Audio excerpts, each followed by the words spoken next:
Reading gives us some place to go when we have to stay where we are, especially now when our movements are restricted and our activities are limited. Hi there, my name is Cheyenne Lee and I am representing my school, Sekolah Menengah St. Francis Xavier and Tokoh Nilam Secondary School English category. Today, I will be sharing with you my views on 5 different books, 1 specifically and 4 generally. If I Was Your Girl, Meredith Rousseau's debut book, published in 2016, is my favorite among all the books. Glancing at the title, you would probably think that this is a cliche, one-sided love story. But it's not. This coming-of-age novel tells the story of a teenager, Amanda, navigating the teenage world with a huge secret. The secret is that she used to be called Andrew. After his parents' divorce, Andrew went through surgery and became Amanda, who then moved to her dad's house in Lambertville to start anew.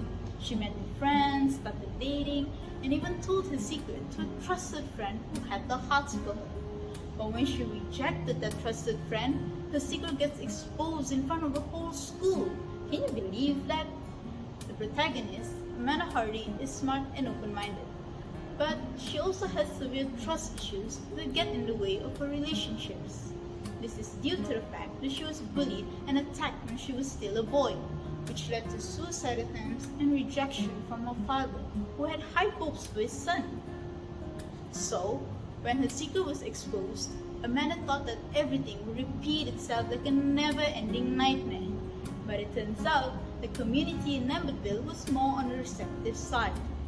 Towards the end of the story, it was clear that Amanda's dad too was becoming more open-minded about her change. Meredith Rousseau's writing style can be described as expository and argumentative. Plus, the language that was used in the novel was easy to understand, and the message was conveyed clearly. The main issues portrayed in this book are trust and acceptance, which are always quite impossible to grasp, especially on issues that involve gender. A little bit about the author. Meredith Rousseau is a mother of 2 who comes from Chattanooga, Tennessee.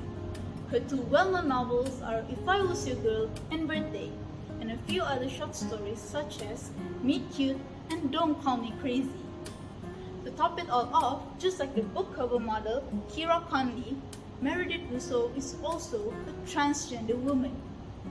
In my opinion, everyone deserves a chance to live as who they truly are, regardless of who you are and where you are from. Just because you have a past does not mean you can have a future. Next book is The Last Song by Nicholas Sparks, which is a very heartwarming book about Ronnie, a rebellious 17-year-old teenager who is asked to spend her summer with her estranged dad, Steve. Growing up, Ronnie believed that her dad walked out on them due to an affair, and she resented him for that. But the plot thickens when it was revealed that her mom was the one who cheated, and Steve just took the blame for it. This novel is called The Last Song because later in the story, Ronnie finds out that Steve is dying and finishes the song piece he has been writing to make up for all the years she has been ignoring him. The family love that has been portrayed in this novel has really made me more appreciative towards my family. The third book is I Have Lost My Way, another brilliant masterpiece by Gail Forman. The story takes place in the course of one day and is told between 3 different characters. Freya, the famous singer who has suddenly lost her voice, Harun, the Muslim boy who has lost his lover James, and Nathaniel, the depressed son who has lost his home life.